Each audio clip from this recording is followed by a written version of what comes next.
वर्ण के हो, ब्राह्मण हो, क्षत्रिय हो, वैश्य हो, शूद्र हो। ब्राह्मण के शरीर में रक्त है, वैश्य के शरीर में रक्त है, क्षत्रिय के शरीर में रक्त है, शूद्र के शरीर में रक्त है।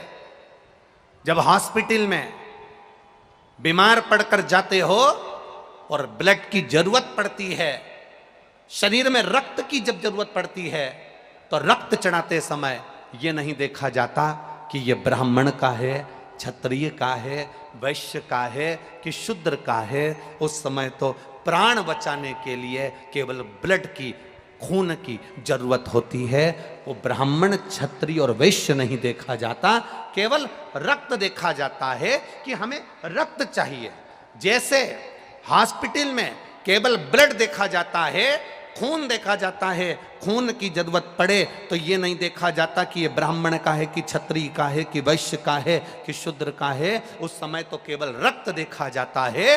उसी तरह परमात्मा के दरवाजे पर यह नहीं देखा जाता कि आप कौन वर्ण के हो, कौन जगह के हो, कौन हो। परमात्मा के द्वार पर तो केवल इतना देखा जाता है कि आपने इस शरीर के द्वारा किसी का भला करा कि ना करा, किसी प्यासे को पानी पिलाया ना पिलाया, किसी भूखे को भोजन कराया ना कराया, किसी अतिथि का आदर सम्मान सत्कार किया ना किया। बस केवल परमात्मा देखता है कि इतनी जिंदगी में तूने पुण्य क्या करा। हॉस्पिटल में रक्त नहीं देखा जाता कि ब्राह्मण का है, क्षत्रिय का है, वैश्य का है कि शूद्र का है। उस समय पर जान बचाने के लिए केवल रक्त की जरूरत है, तो रक्त लाया जाता है, खून लाया जाता है और उस खून को चढ़ाया जाता है। अब कोई व्यक्ति कह दे कि नहीं साहब, मरने वाले व्यक्ति से पूछा जाए साहब कि आपको कौन सा खून अच्छा लगेगा, बोला जाए आपको ब्राह्मण का रक्त चढ़ाया जाए कि वैश्य का चढ़ाया जाए कि क्षत्रिय का चढ़ाया जाए कि शूद्र का चढ़ाया जाए।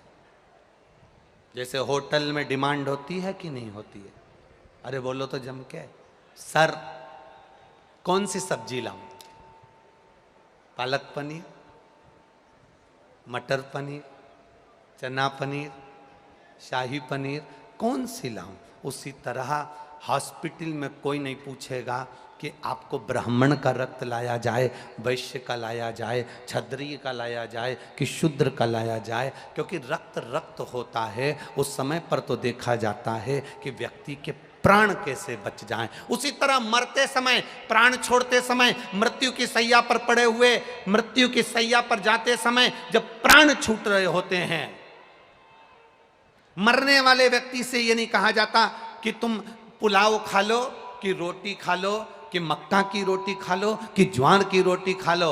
मरने वाले व्यक्ति जब अंतिम सांसें चल रही होती है, प्राण छूट रहे होते हैं, तब उससे कहा जाता है मुख से राम कह लो, कृष्ण कह लो, शिव कह लो, भगवान का गुणगान कर लो, मंत्र जाप कर लो, क्योंकि ये जीवन मिला है, इसकी सार्थकता परमात्मा के नाम से है, इसकी सार्थकता भगवान के नाम से है और भगवत भजन से है। उसकी सार्थकता मूल शिव भक्ति से है, भगवान के भजन से है।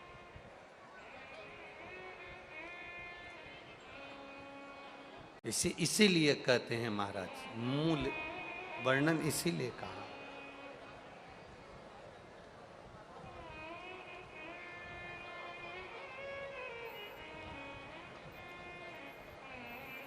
शिव शिव शिव शिव जप ले रे बंदे, जीवन है ये थोड़ा,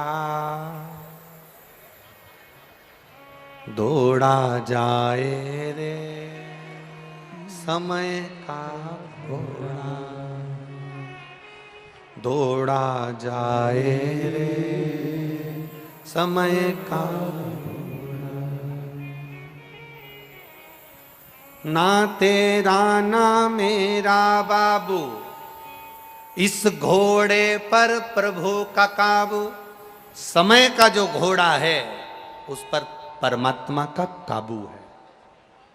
अच्छे से अच्छा करोड़पति जिसके पास दुनिया का सारा वैभव हो, दुनिया की सारी दौलत हो, दुनिया का सारा धन हो, दुनिया की सारी सत्ता हो, वो कितने भी ऊंचे ओहदे पर बैठ जाए, कितनी भी प्रतिष्ठा आ जाए और कितना भी धन आ जाए, अच्छे से अच्छा करोड़पति व्यक्ति भी अपने गए हुए समय को वापस नहीं ला सकता, ये निश्चित है। करोड़ से करोड़पति, धनपति, अरबपति, सत्तापति, वैभवपति, जिसके पास में कोई कमी ना हो, वो गए हुए समय को वापस नहीं ला सकता। और दुनिया में ऐसा कोई गरीब पैदा नहीं हुआ जो दान नहीं कर सकता। शिव महापुराण की कथा कहती है, कुछ भी दान करने का ना रहे तो अपने चेहरे की स्माइल दान में दे दीजिए, प्रसन्नता दान में दे दीजिए। उससे बढ़कर भी कोई सुख नहीं होता, उससे बढ़कर कोई आनंद नहीं होता।